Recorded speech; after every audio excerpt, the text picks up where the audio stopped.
Grabe, may hindi ako malunok na pasabog ni Trillanes. Kaya ba natatakot ma-impeach si VP Sara Duterte dahil mabubuksan ang kanyang itinatago na ayon din kay Trillanes? At ano ang kinalaman ni Sammy Uy sa bagay na ito? Halika, atin itong pag-usapan mga kaibigan. Ang isa sa na-discover namin na mga impormasyon, ito ay naibigay sa akin noong 2016 ay yung bank accounts ni Duterte at ang nilalaman nito ay nakakagulat. Nakita namin na daang-daang milyon ang pumapasok sa mga accounts ni Duterte. Joint account si Sara Duterte at si Pangulong Duterte. Every 6 months may pumapasok na dividendo galing kay Sammy Uy. Buong pamilya ng Duterte ay kumikita sa illegal drugs. Dahil na-capture yun, sasampalin daw para pumirma. Ipirma daw ng waiver pag sasampalin daw. Sabi naman ni Senator, di sige, sampalin mo na ako, pumirma ka lang. No? Alam nyo naman, pagka na-decode nyo na si Duterte, malalaman mo na yung ano yung mga estilo niya eh. Yung pag nagba-bluff siya, i-call mo kaagad. So immediately, kinol yung bluff na, sige, i-prepare na yung waiver. So pag napakorner yan siya, gumagawa yan ng eksena para malihis yung atensyon. O di sinabi niya, sasampalin ko to. Di nung sinuspend, di sabi ko, sige, eto na, sampalin mo na ako. Doon siya kunyari nag-tantrums para naibay usapan. Bago natin ipagpatuloy kaibigan, siya nga pala ang Great Controversy na isa sa mga pinaka-kontrobersyal na libro dahil tumutukoy ito sa mga propesiya sa libro ng Daniel at Revelation na nagaganap na sa panahon natin ngayon bago ang pagdating ng ating Panginoong Diyos ay pinamimigay na namin ng libre sa pamamagitan ng PDF. At ito ay nasa limited lamang na panahon kaya i-click mo sa description sa baba upang ma-avail mo kaibigan ang napaka-importanteng libro ito na magbubukas sa iyo sa mas maliwanag mong hinaharap. Purihin ang ating Panginoong Diyos at tayo magpatuloy. Grabe, hindi ko malunok ito. Ang pasabog ni Trillanes na maaring magpabagsak kay VP Sara Duterte. May narinig ka namang kwento na parang chismis lang sa umpisa. Pero habang tumatagal, ay pakiramdam mo ay para ka nang nanonood ng Netflix crime documentary na tila totoo pala. Ganito ang kwento ngayon. Simulan natin sa isang tanong. Bakit parang natatakot na impeach si VP Sara Duterte? Simple lang yan sana kung walang pasabog si dating Senador Antonio Trillanes. Pero may pasabog siya at hindi lang basta pasabog, ito'y tila isang nuclear bomb sa mundo ng politika. Pero teka, hindi pa ito yun. Huwag kang bibitaw. Ang kasunod ay malala. Halika, panoorin natin ang video at mga pahayag ni Senator Trillanes.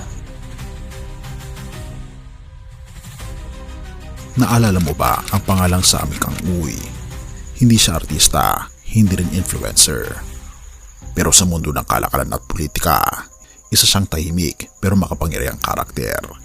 Ayon kay Trillanes, mula 2011 hanggang 2013, si Uy ay nagbigay ng pera kada 6 na buwan sa buong pamilyang Duterte, Rodrigo, Sara, Paulo, Sebastian, at maging kay Hanilet daw. Ayon kay Trillanes, bakit importante ito? Dahil ang mga bank transactions ay galing sa isang dokumentong may mga manager's check, telegraphic transfers, at may physical trail pa raw.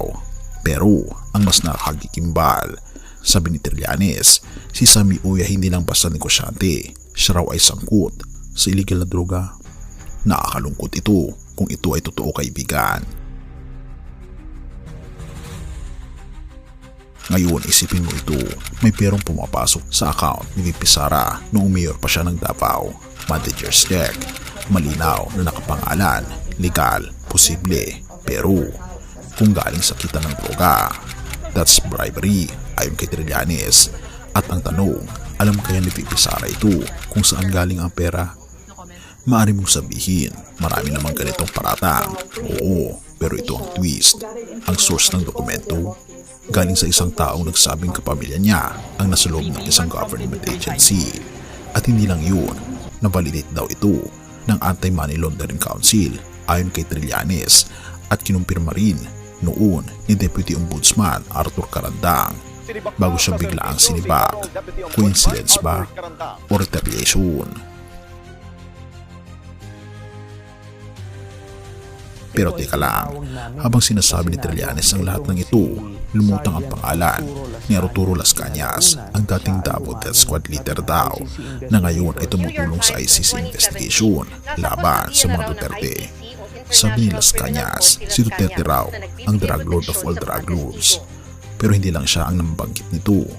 Michael Yang, Charlie Tan, at Sammy Uy ay mga pangalan ding iniuugnay sa illegal na droga. Pero ang hindi alam ng marami, may joint account daw si dating Pangulong Rodrigo Duterte at VP Sara. Ayon kay Trillanes, dahil ito ay joint, hindi ito protektado ng bank secrecy law. Therefore, maaari itong gamitin sa impeachment case. Kaya ka naman, kung may impeach daw si VP Sara, ay lahat ng bank transactions doon ay mabubuksan. At isang makikita raw doon ay ang pagpapadala ni Sammy Uy ng pera sa bank account ni VP Sara. Nung nagkaroon ng hearing, ang Quad Committee humarap sa Congress si Trillanes at sinabing, Mr. Chairman, nakita namin ang pattern. Tuwing Abril at Oktubre, nagbibigay si Sammy Uy para bang dividends ang labas. Dividends mula saan? Iyon ang tanong. At habang dumidikit ang ebidensya, ang depensa ng kampo Duterte, magpapakamatay ako kung totoo yan, sabi ni Duterte. Pero matapos ang ilang minuto, binawi. Magpakamatay din si Trillanes. Sabay nagalit, sinugod ang mic. Tinapos ang sesyon, pero hindi natapos ang usapan. Ang totoo, hindi natin alam. Hindi ito basta paratang lang. At tila hindi na ito haka-haka. Dahil kung ang pera galing kay Uy ay konektado sa droga at nakatanggap si VP Sara ng bahagi nito, impeachable offense yan. Ngunit habang ang mga dokumento ay umiiral, habang may testigo, habang ang mga pangalan ay palakas ng palakas, tahimik si VP. Bakit? Dahil ba may alam siyang hindi natin alam? O dahil may tinatago talaga siya? Ang tanong ay, totoo ba ito? Huwag kang bibitaw, dahil kung tuluyang mabubuksan ang bangko, baka hindi lang ang katotohanan ay lumabas, baka buong sistema ang mabunyag. Ang tanong ay, totoo kaya ito? Sana ay hindi. Have mercy, O God. 1:8 verse 12. Muling nagsalita si Jesus sa kanila na sinasabi, Ako ang ilaw ng sanlibutan. Ang sumusunod sa akin ay hindi lalakad sa kadiliman, kundi magkakaroon ng ilaw ng buhay. Sa gitna ng mga matitinding paratang ng kasinungalingan, kaibigan, katiwalian, at posibleng kaugnayan sa illegal na droga, marami ang napapaisip. Saan patungo ang ating bansa? May pag-asa pa ba sa mundong puno ng dilim? Ngunit higit pa sa ingay ng politika at bulgar ng mga sikreto, may tinig na kailanman ay hindi nagsisinungaling. Ang tinig ng ating Panginoon Jesus, ang ilaw ng sanlibutan. Siya lamang ang tanging hindi madudungisan ng kasalanan, habang ang ilan ay pilit tinatakpan ang katotohanan upang huwag mabunyag ang itinatagong kasamaan. Ang ating Panginoon Kristo naman ay hindi kailanman nagtago. Bagkus ay nagpakasakit ng lantaran sa krus para sa ating kaligtasan. Ang plano ng pagtubos ay hindi sikreto. Ito'y hayag, dumanak ang kanyang dugo upang tayo makalaya mula sa kasalanan at kamatayan. Ang mga tao sa kapangyarihan, kaibigan, ay maaaring magtayo ng imperyo sa yaman at impluensya. Pero ang lahat ng ito ay lilipas.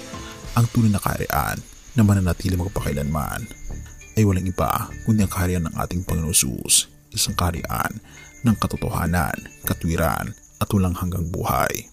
Purihin ang ating Panginoon Diyos at tayo manalangin. Ama naming Diyos na makapangyarihan sa lahat, sa gitna ng kaguluhan at kadiliman sa aming paligid, Ikaw ang aming liwanag. Paalalahanan mo kami na ang hustisyang totoo ay hindi palagi makakamtan sa korte ng tao, kundi sa iyong walang hanggang paghukom. Salamat sa iyong plano ng pagtubos. Turuan niyo po kaming manalig, hindi sa mga lider ng mundo, kundi sa iyo na aming tunay na hari. Pinupuri po namin kayo at pinapasalamatan o aming Panginoon Diyos. At salamat sa pagdinig ng aming mga panalangin. At patuloy niyo po kaming gabayan, maging ang aming bansa, maging ang mga mamamayang Pilipino. Salamat Panginoong Diyos sa inyo pong pag-ibig sa amin. At patawarin po kami sa lahat ng aming pagkukulang at pagkakasala. At salamat sa pagdinig ng aming mga panalangin, sapagkat ito ang aming sabat hiling sa matamis na pangalan ng aming Panginoon Jesus. Amen.